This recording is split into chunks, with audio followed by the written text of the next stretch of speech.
전기철도 필기해설 전기철도공학 5번째 편입니다.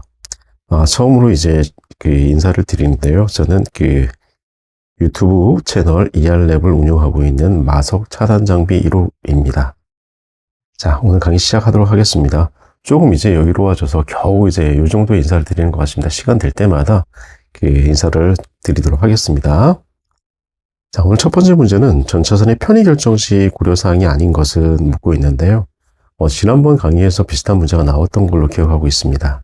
그리고 선지를 보게 되면 차량 동요, 그 다음에 가동 브레이크 회전, 그 다음에 풍압에 의한 전차선 편의, 이거 외에 제가 그때 말씀을 추가로 더 드린 게 있었는데요. 한번 정리를 한번 해보도록 하겠습니다. 자, 이거 이외에 뭐가 있다고 그랬냐면요. 자, 처음에 가장 중요한 게 차량 동요라고 그랬어요.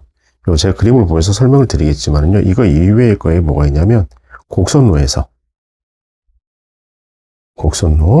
그 다음에 두 번째는 뭐냐면, 지지물.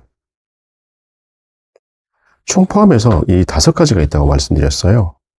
이렇게, 차량 동요, 가동 브레이크 회전, 풍압에 의한 전차선 편의, 그다음에 곡선로에서 지지물. 이 5가지는 필답형에서 나오고 있기 때문에 충분히 외워두셔야 되고, 혹시 이제 전기철도 이제 실제적으로 이제 근무를 하게 되셨을 때도 이 5가지는 아주 중요하게 업무에 많이 반영이 되기 때문에 외워두시는 게 좀 좋으세요. 자, 그럼 하나씩 한번 보도록 하겠습니다. 이 차량 동요는 어떠냐면, 지금 이게 요 밑에가 지금 여기가 이제 차량이 있다고 보시면 되세요. 여기가 지금 요렇게 제가 펜터가 요렇게 돼 있잖아요. 펜터가 요렇게 돼 있고 요렇게 돼 있잖아요. 이런 식으로. 근데 요거를 이제 요거 펜터하고 요 대차 중심만, 요걸 대차 중심인데 대차 중심만 이제 형상화해서 그린 그림이거든요. 자, 근데 요 대차 중심에서 보기가 좀 불편하시죠? 자, 그럼 색깔을 좀 바꿀게요. 제가 이제 파란색으로 하도록 하겠습니다. 여기에 대차 중심인데, 요 높이가 어느 정도냐면 585mm 정도가 돼요. 근데 이 585mm 중에 위치에서 수직으로 서 있어야 될 요 펜타그래프가, 요 대차가 여기서 탄젠트 3도의 각도로 이렇게 움직여요. 이쪽으로도 움직일 수 있고, 이쪽으로 3도의 각도로. 요걸 이제 계산해 보면 어느 정도가 나오냐면, 한 240, 여기 242로 정확하게 표시가 되어 있는데, 약 240mm 정도가 나오거든요. 저희가 최대 편의를 얘기하잖아요. 이 최대 편의가 여기서 나온 값이에요. 일반적인 기준 편의는, 표준 편의는 저희가 200으로 잡고 있는데, 저희가 최대 편의를 잡고 있는데, 여기다가 이제 240에다가 250, 이 250 최대 편의의 근거가 차량 동요에 의한 전차선의 펜타그래프 편이거든요. 자, 요거는 요 그림을 보면 충분히 이해하시리라고 봐요. 다시 한번 말씀드려볼까요?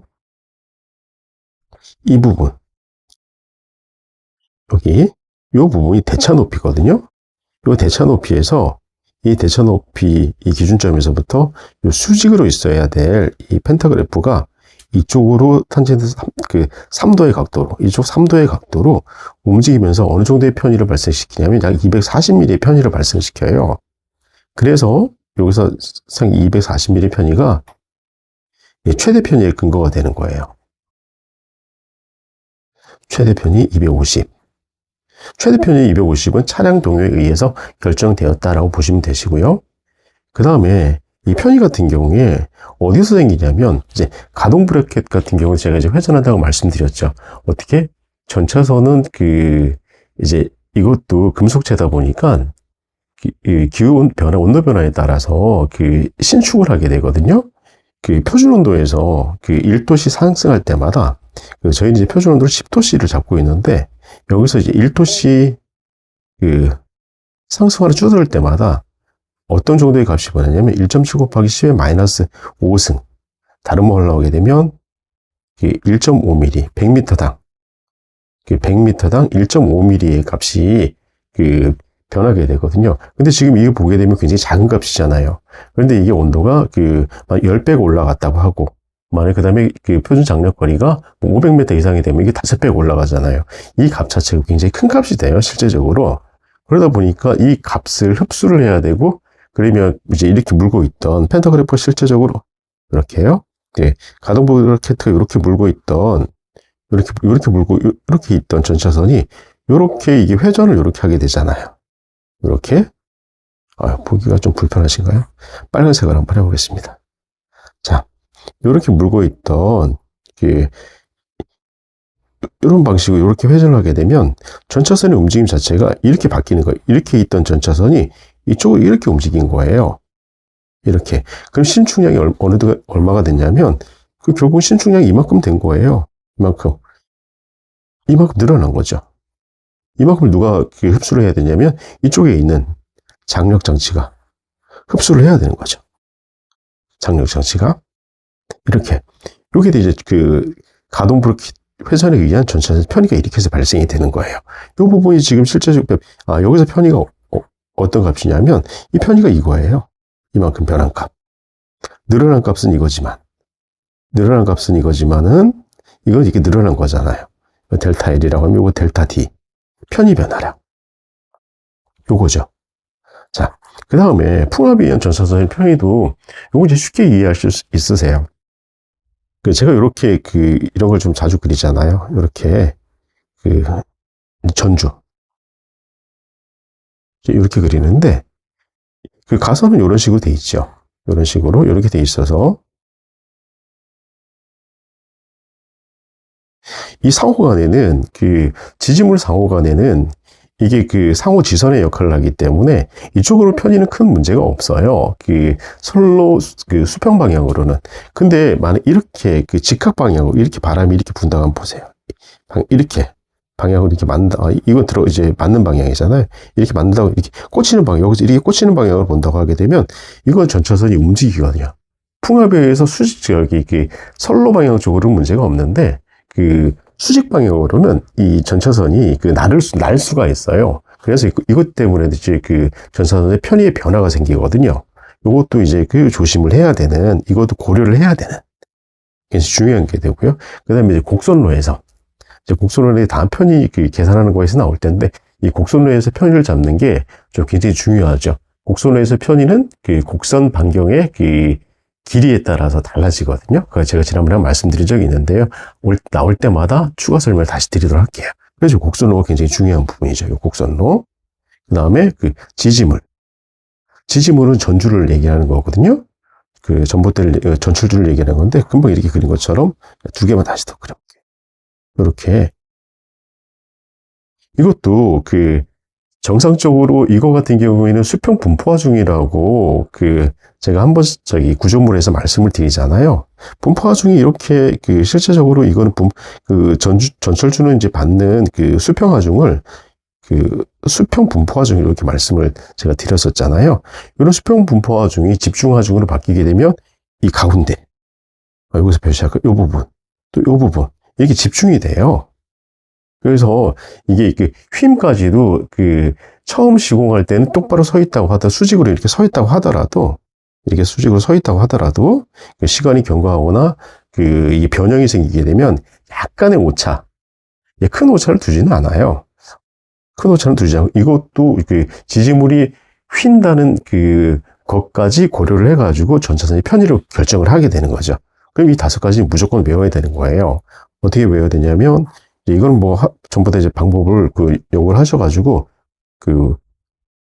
외우셔야 되는데 저도 요거 외울 때 조금 힘들었던 것 같아요. 요거는 차량 동요, 그다음에 가동 브라켓, 풍압에 의한, 그다음에 곡선로, 지지물 5가지는 어떤 방법을 강구하셔도 외우셔야 될 것 같습니다.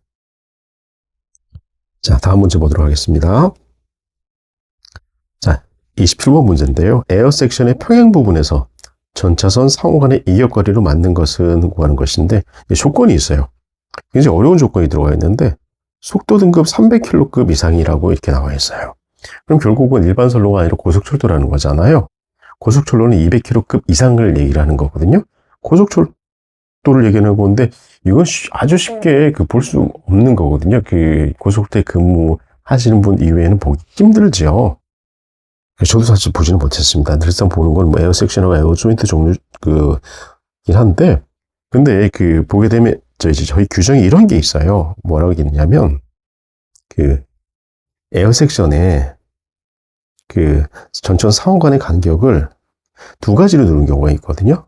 동상용과 이상용. 동상용은 그 잘 아시는 것처럼 뭐 벌써 그 기출 지난번에 나왔었죠. 근데 이상용 같은 경우 500은 나와 있어요. 이렇게.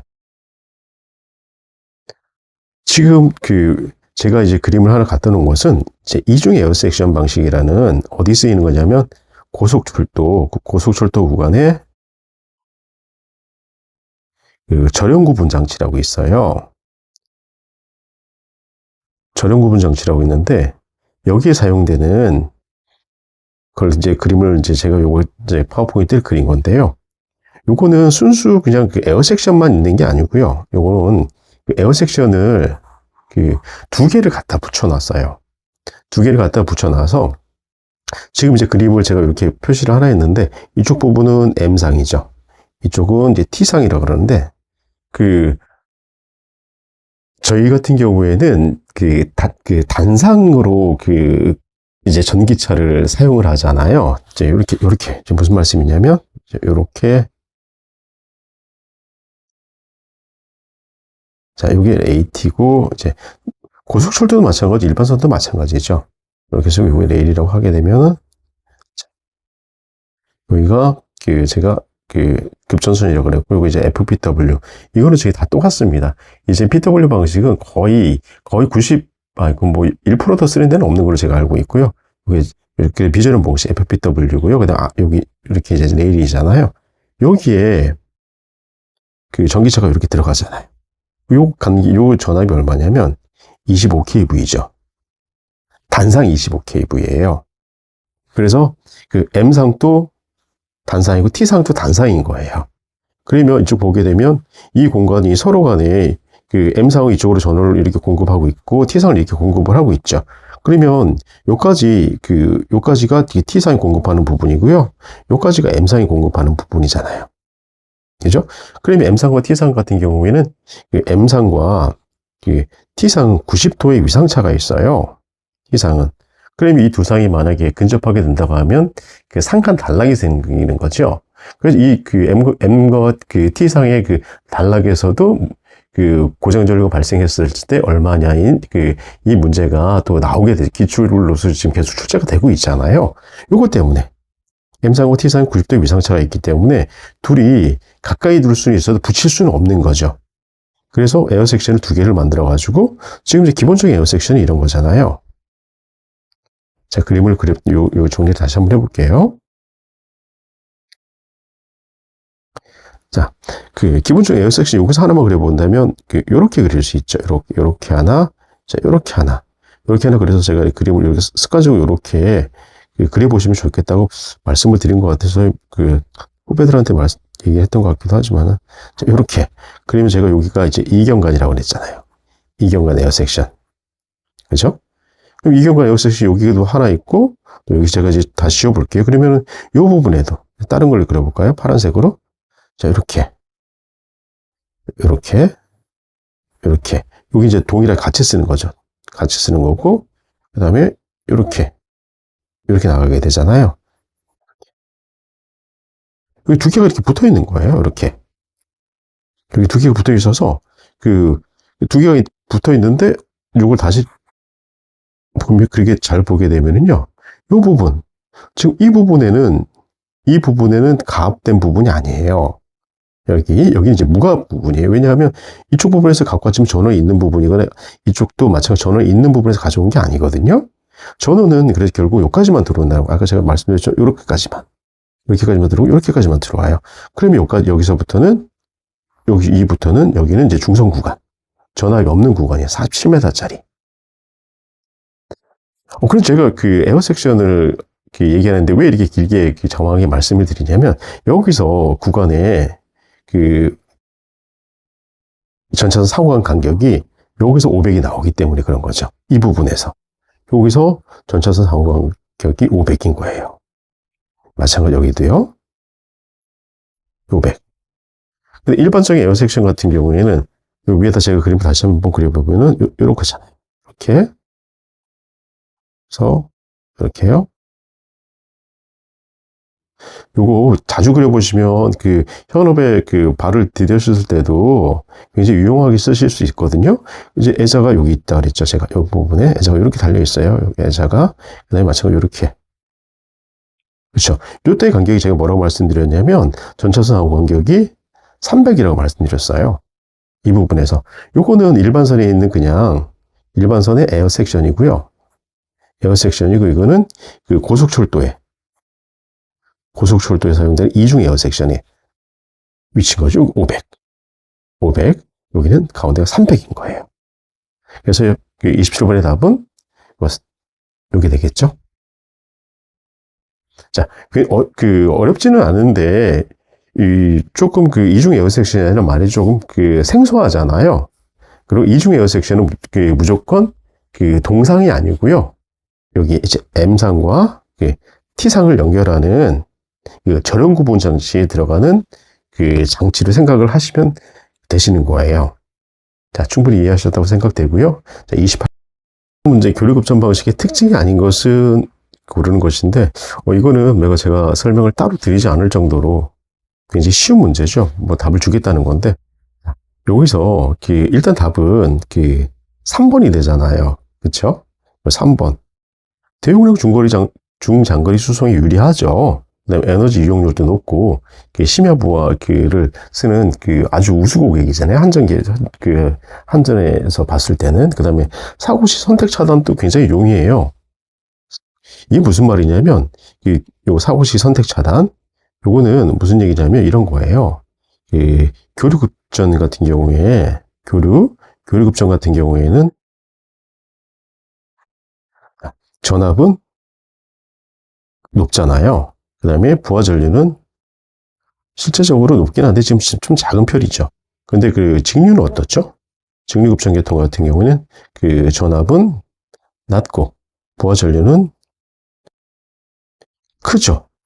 자, 그럼 내가 여기서 하나를 더 써볼게요. 자, 고장 전류는 어떨까요? 교류급전 계통에서 크죠. 여기서는요. 맞아요, 커요. 그러다 보니까 여기서는 이제 구분이 안 가는 거죠. 구분을 할 수가 없어요. 구분이 되게 어려워요. 구분이 어렵다. 근데 여기는 부하 전류가 작고 고장 전류가 크다 보니까 어때요? 선택 차단이 굉장히 용이하죠. 이런 걸 얘기하는 거예요. 자, 그 다음에 3번 같은 경우에 3번이 답인데 대책이 필요하잖아요. 왜 필요하냐면 이런 거였었잖아요. 이 색깔이 뭐냐면 전자유도 전압. 그죠? 오메가 M, IG, L. 그죠? 이게 그래서 볼트, 킬로미터당 요 전압이 요거잖아요. 요거에 따라서 IG에 따라 가지고 교류에서는 통신유도장애. 그쵸? 통신유도장애. 그 다음에 직류에서는 전식장애. 여기 생긴다고 말씀드렸잖아요. 그러면 통신유도의 대책이 필요한 거죠. 쉽게 뭐냐면 저희가 차폐를 많이 쓰죠. 쉽게는 전차선 접해 FPW하고 병행 가설을 많이 하는 편이거든요. 자, 전식장애는 아시는 것처럼 가장 많이 쓰이는 방식 선택배류라고 말씀드렸었죠. 선택배류 이외에 두 가지 더 써야 된다고. 자, 이거는 알고 계시면 되죠. 강, 직, 선. 그죠? 이렇게 강제, 직접, 선택배류. 근데 그 중에서 가장 많이 쓰이는 거는 선택배류라고 그랬고, 직접배류는 역류 때문에 못 쓰고, 그죠? 강제배류 같은 경우에는 궤도회로의 교란을 일으킬 수 있기 때문에 잘 안 쓰고, 선택배류 가장 많이 쓴다. 그리고 28번의 답은 3번. 통신유도장애 대책이 꼭 필요하다. 최소 차폐선은 설치를 해줘야 된다. 답은 3번입니다. 자, 29번 문제 넘어가도록 하겠습니다.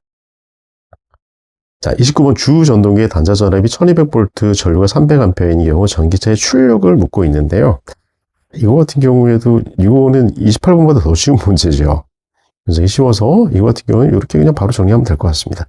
전기차 출력을 만약 이렇게 본다고 하게 되면 자, 단자 전압, 그 다음에 전류, 그 다음에 주 전동 효율, 그렇죠? 그 다음에 대수가 몇이냐? 그래서 1200 곱하기 300 곱하기 그 다음에 대수만 해주면은 답이 나올 것 같습니다. 자, 29번의 답은 그래서 이거 너무 쉽게 넘어가서 조금 그런데, 요거의 답은 972가 됩니다. 계산기 두드려 보시면 바로 나오는 답이죠. 이런 문제가 나오면 전기철도기사 시험 합격하기 굉장히 쉽죠. 그래서 제가 강의를 하고 있지만은 분명히 제가 말씀드리는 건데, 전기철도공학하고 전기철도구조물공학은 제가 100문제 각 구조물하고 전기철도공학 각 100문제씩 정도 예상을 하고 있는데, 실제로 제가 100문제를 하지만 거의 문제당 하면서 설명하는 게 3개, 4개 정도 되거든요. 그럼 300~400문제가 될 거예요. 근데 그 다음에 다른 강의도 계획하고 있지만은, 제 강의만 정확하게 듣고 또 다른 강의 비교하다 보면 전기철도하고 구조물공학은 거의 90점 이상 맞지 않을까 싶습니다. 자, 30번 넘어가도록 하겠습니다. 자, 30번. 절연 구분 장치에 대한 설명으로 틀린 것을 고르는 것인데요. 첫 번째는 절연 구분 장단의 전차선과 조가선을 상호 균합한다. 자, 두 번째, 절연 구간을 갖는 인류 구간의 길이는 600m 이하로 한다. 절연 구분 장치 구간의 조가선은 펜터그래프와 통과로 생기는 아크에 손상이 없도록 시설한다. 절연 구분 장치 길이를 선정할 때는 펜터그래프의 설치 관계를 고려할 필요가 없다. 근데 이렇게 잘 보게 되면 이 문제 같은 경우에는 절연 구분 장치를 잘 혹시라도 한 번이라도 본 기회가 있다면 이 문제를 맞힐 수가 있는데 수험생들은 보기 힘들잖아요. 그렇기도 하고 현업에 있는 직원들도 요 절연 구분 장치 설치 조건 이렇게 설치 방법에 대해 가지고 제가 잘 숙지를 못하는 친구들도 많이 있거든요. 그리고 제가 말씀을 드리도록 할게요. 자, 절연 구분 양단의 전차선과 조가선은 상호 균합을 하게 돼 있어요. 이렇게 보면 입으로여서 이렇게 돼 있죠. 이렇게 여기가 조가선이잖아요. 그다음에 여기가 전차선이거든요. 요거 이렇게 균합을 했죠. 이렇게 그죠? 이렇게 균합을 하거든요.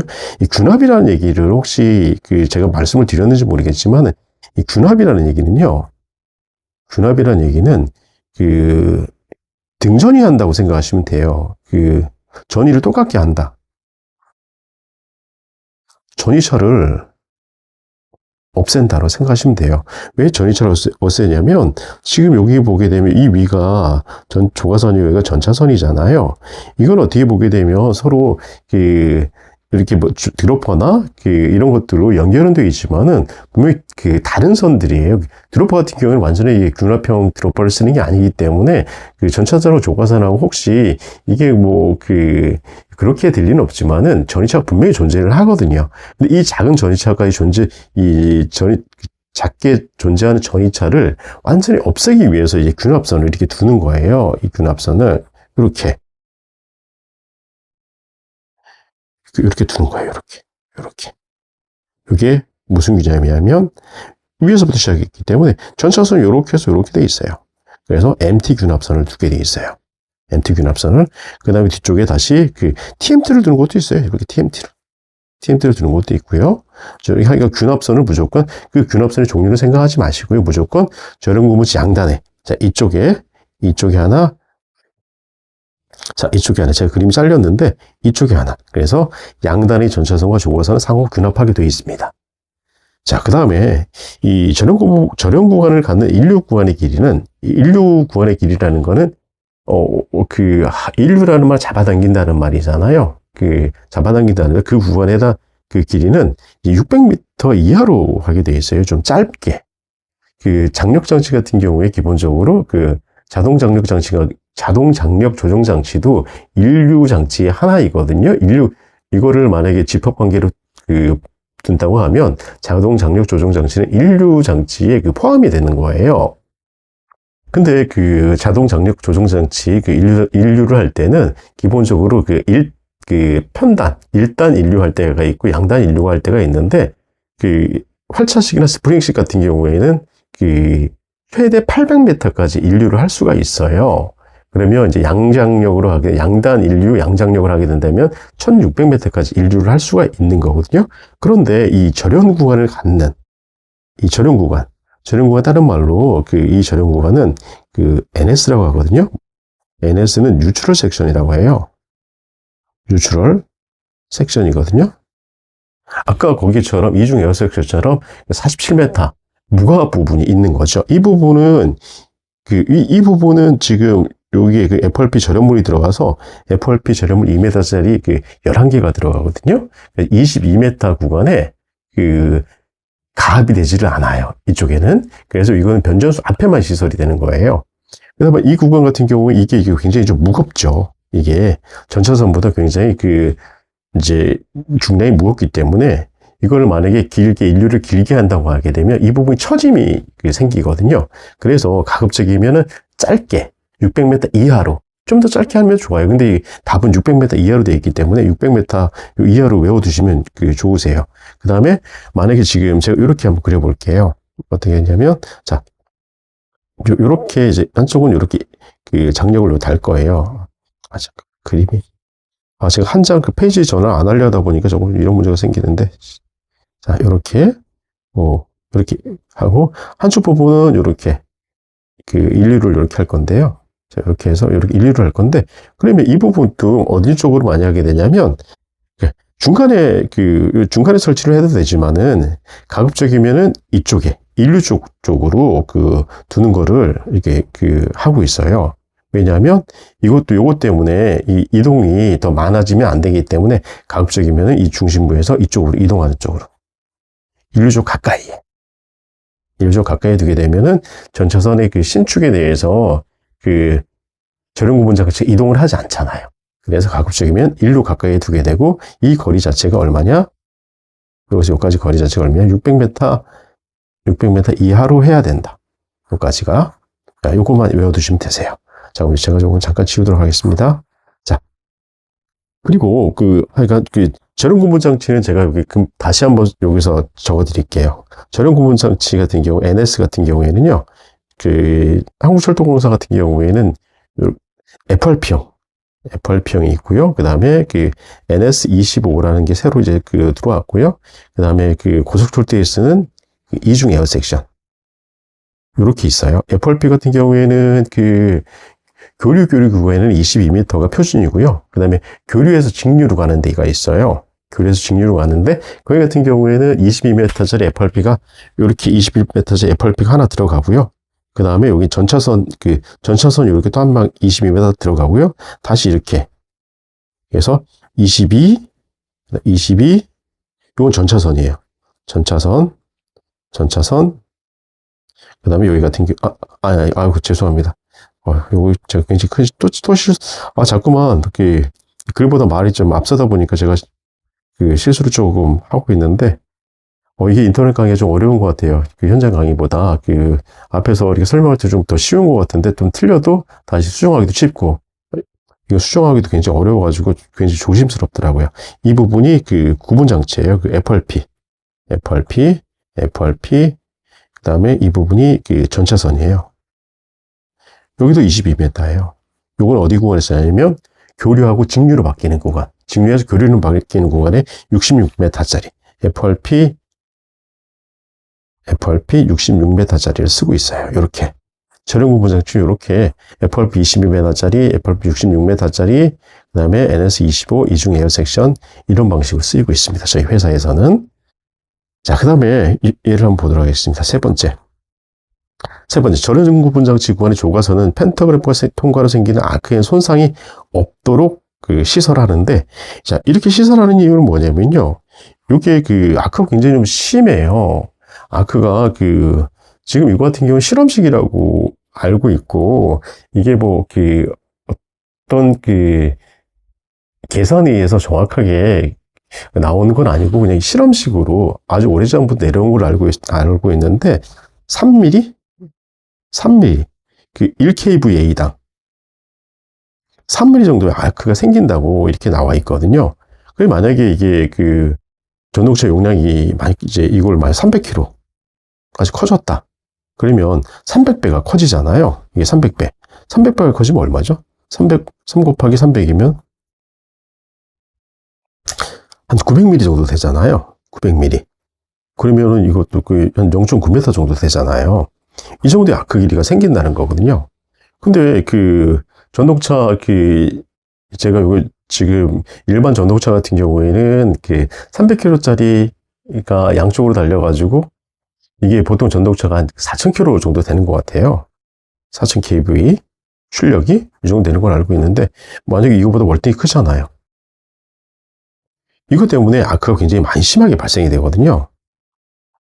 그래서 이거 아크 손상을 막기 위해 가지고 요 앞쪽에 가게 되면 어떤 걸 두게 되냐면 이 부분에 요거 그림을 확대하는 방법을 제가 아직까지 몰라서 이거 제가 그 탭에서 굿노트라는 걸 쓰는데 아들 녀석한테 배우고 있는데 이게 아직 숙달이 좀 되지를 못해가지고 그 그림을 가지고 온 거 아직 모르고 있습니다. 좀 더 연습을 해서 그 수월한 강의가 좀 이해가 되기 쉬운 강의가 되도록 좀 더 노력하겠습니다. 이쪽에 그 아크혼이라는 아크가 이제 그 생겼을 때 이쪽에서 이제 아크를 이렇게 그 보셨을 텐데요. 일단 그 전력 송배전 공학에 나오는 그 아크링하고 똑같아요. 아크링하고 이렇게 두게 되면 아크가 발생할 때 이쪽으로 다 튀겨나가가지고 이쪽으로 이제 아크가 전부 다 몰려나가게 돼가지고 조가선 쪽의 손상을 없애는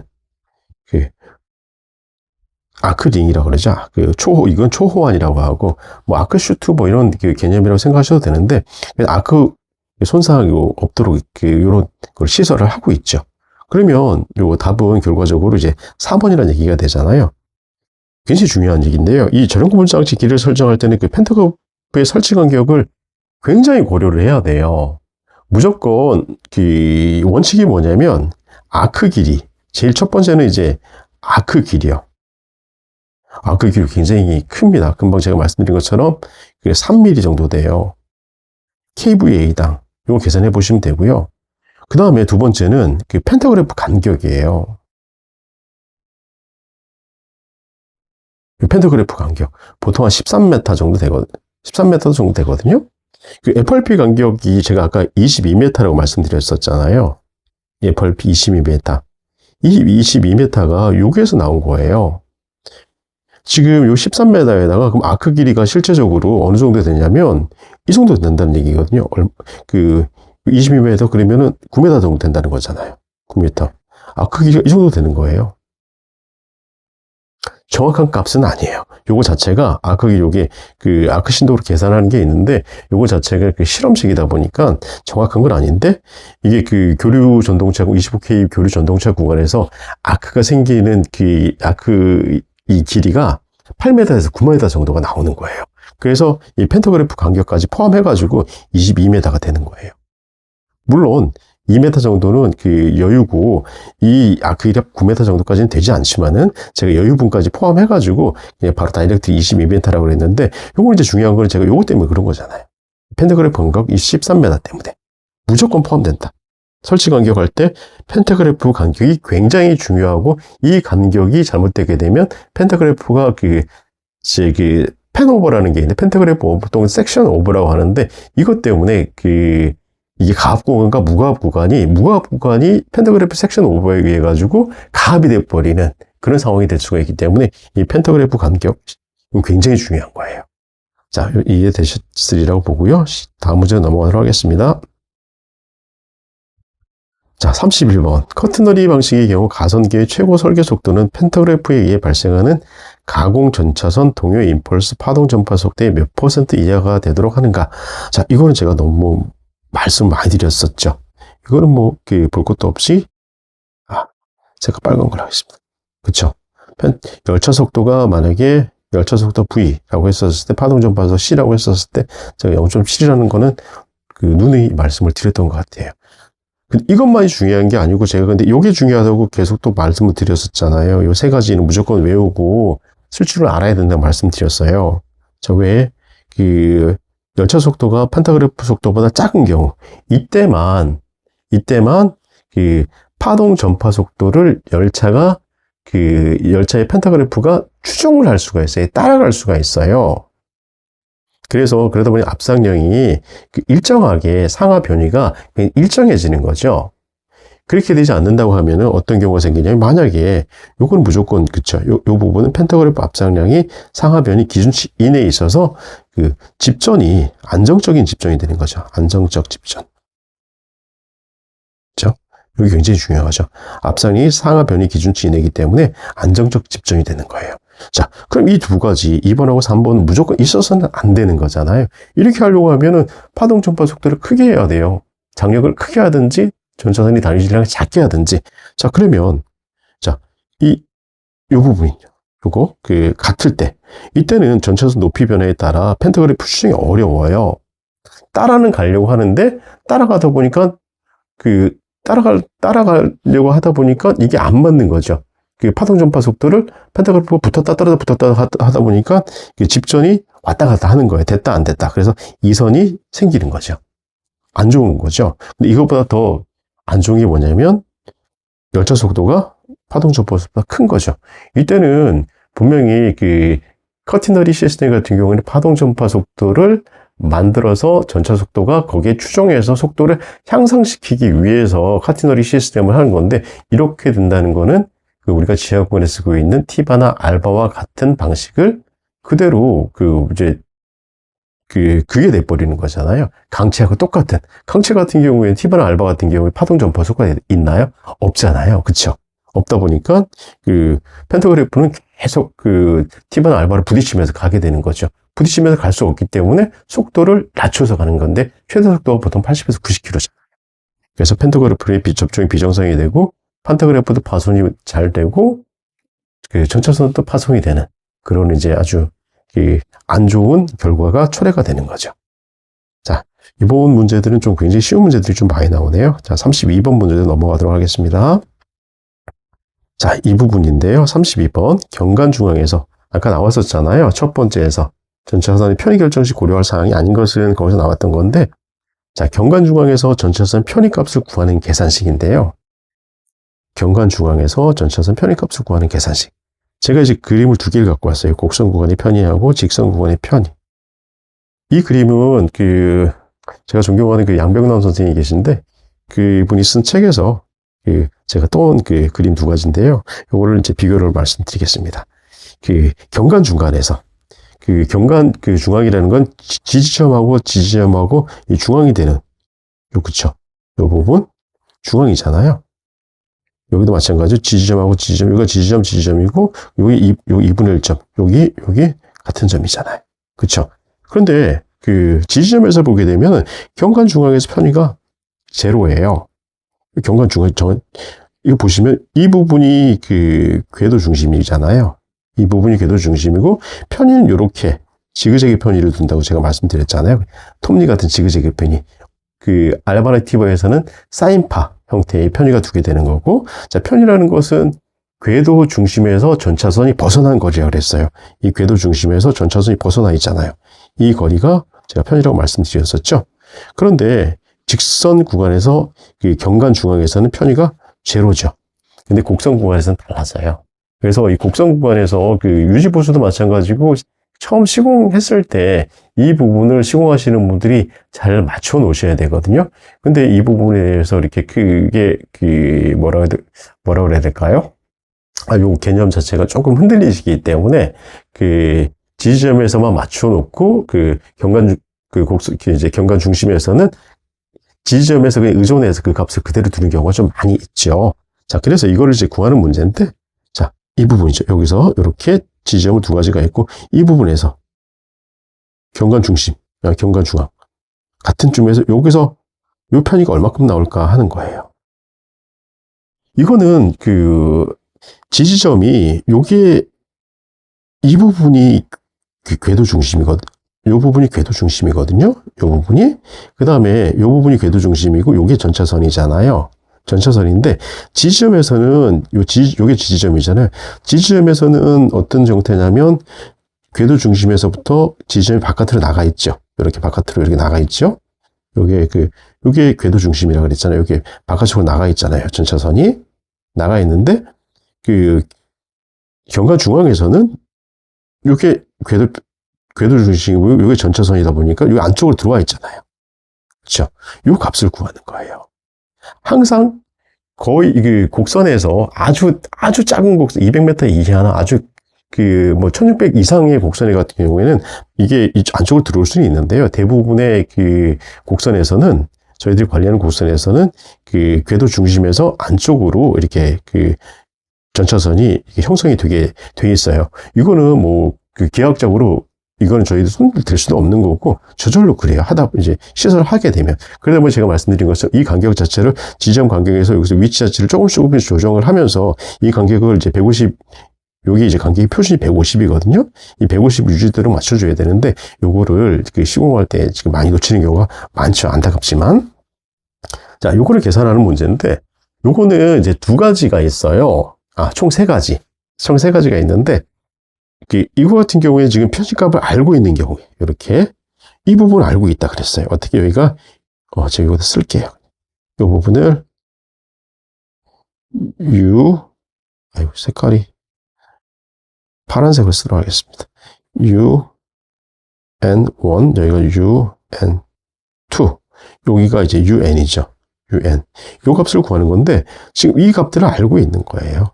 이 값들을 알고 있고, 요 값들을 알고 있는 값을 가지고 요걸 구하는 건데, 요 부분을 구하는 건데, 이거는 굉장히 쉽죠. 그냥 단순히 요거를, UN1 플러스 UN2, 이 값을 합을 해서 나눠버리면 요 값이 여기다 적용을 하라는 거거든요. 자, 그럼 시공할 때 여기가 만약에, 여기가 만약에 200이었어. 이 표준이 여기 200이었어. 그러면 여기 400이잖아요. 400에 2잖아요. 그럼 여기가 200이 되잖아요. 200이. 200으로 여기를 맞추라는 얘기거든요. 이 중간 편의를. 근데 제가 아까 뭐라고 말씀드렸냐면, 자, 여기 중간 편의는 표준이 150 이하라고 말씀드렸어요. 그럼 안 되죠. 그럼 여기를 200 이하로 이렇게 좀 더 밀어 넣어야 될 거 아니에요? 150으로.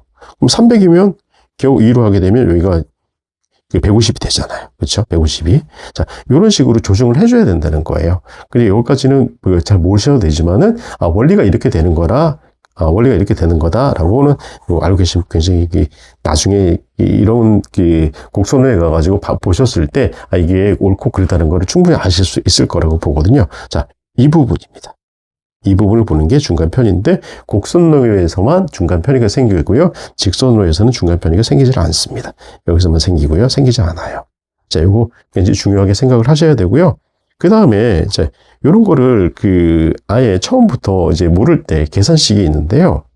지금 여기 보게 되면은 요 부분을, 요 편의를 지지전 편이라고 해서 제가 DS라고 쓸게요. 그 다음에 여기는 이제 중간 편이니까, 자, 그냥 D0로 쓰겠습니다. 그래서 요게, 요런 경우가 있어요. 지지전 편의하고 중간 편이 같을 때가 있는데, 요때는 이제 좀 문제로 나오는 걸 알고 있어요. 이게 굉장히 많이 나오는 문제라고 있는데, 어떠냐면 16R분의 S자승. 그 다음에 지지전 편의하고 중간 편이 다를 때, 요때는 8R분의 S자승 마이너스 지지전 편의로 이렇게 빼주면 되거든요. 자, 요 두 가지도 따로 외워두셔야 돼요. 요것도. 근데 요거는 제가 자주 보지는 못했던 것 같아요. 요 부분은. 근데 요거는 문제가 꽤 나오는 걸로, 알고 있는데, 요 부분은 나오든 안 나오든 간에 요 두 개는 이제 조금 외워두시는 게 좋을 것 같습니다. 요 두 개. 지지전 편의하고 중간 편의가 같을 때, 16R분의 S 자승, 그 다음에 지지전 편의가 중간 편의가 다를 때, 8R S 자승분의 지지전 편의를 빼줘야 된다는 거. 요 세 가지는 편의 계산에서, 요것도 마찬가지 곡선로에서예요. 곡선로에서. 요 세 가지는 무조건 외워두셔야 되고, 그래서 32번의 여기 답은, 여기 몇 번이죠? 여기 결국은 1번이 되는 거죠. 이렇게. 자, 다시 말씀드리지만, 요 세 가지는 외워두셔야 되세요. 이렇게. 그 다음에 이렇게. 요거를 외워두시면 되세요. 직선 구간에서 경관 중심에는 편의가 제로다. 두시면 되시고요. 33번으로 넘어가도록 하겠습니다. 자, 이거 또 다시 나왔죠. 지금 이 문제가 굉장히 중요한 문제가 같아요. 직류 전철에서는 특별하게 내릴 문제가 없어서 그런지 이게 자주 나오네요. 자, 33번 전식 방지 대책을 위한 배류법에 해당하지 않는 것은 이제 금방 제가 써드렸었잖아요. 어떻게 썼냐면 이렇게 썼었죠. 직선 강인데 여기 쓰는 얘밖에 없다. 직류는 왜 안 쓰냐면 역류 때문에. 그죠? 얘는 궤도회로 교란 때문에 쓰질 않는다. 여기서 선택 배류는 뭐였었죠? 선택 배류는 이 그림에서 보게 되면 이 친구가 선택 배류가 되죠. 이 친구가 선택 배류가 되고요. 그 다음에 여기가 강제, 직접. 이 친구는 쓰지 못하는 이유가 뭐였었냐면, 제가 이렇게 만약에 누설이 이렇게, 만약에 근데 조건이 그랬잖아요. 지중 매설체 금속체 전이가 그 레일의 전이보다 높을 때만 이렇게 흐르게 한다고 그랬잖아요. 그죠? 그런데 만약에 반대로 레일 전이가 이렇게 높아버리는 경우도 있잖아요. 레일 전이가 이렇게 된다고 하면, 실제적으로 이쪽으로 한다고 하면, 이 부분에서 유출되는 부분이 전기적인 전식이 생기는 거잖아요. 그럼 이 부분이 레일의 한 부분이 부식이 돼버리잖아요. 여기가 역류가 되면. 그래서 얘는 쓰질 않아요. 아예. 초기에는 썼던 걸로 알고 있는데 쓰질 않죠. 강제 배류 방식 같은 경우에 궤도회로 문제를 줄 수가 있기 때문에 얘는 쓰질 않는 거죠. 제일 중요한 거는 선택 배류, 얘만 쓴다는 거죠. 그래서 여기 답을 대면 직선강이라고 그랬잖아요. 직접, 선택, 강제. 얘는 답이 없죠. 33번에 그래서 답은 순환배류법이 답이 아니게 되는 겁니다. 자, 이거 한번 넘어가도록 하겠습니다. 오늘은 여기까지 하고, 다음번에 전기술동공학 6편에서 다시 만나 뵙도록 하고요. 제가 강의를 올리면서, 몇 번, 설명을 잘못 드린 부분이 있어서 추가 보충 설명을 하면서, 강의를 짧게나마 다시 올린 거 있는데요. 그런 부분 집중해서 좀 잘 들어주셨으면 좋겠습니다. 감사합니다.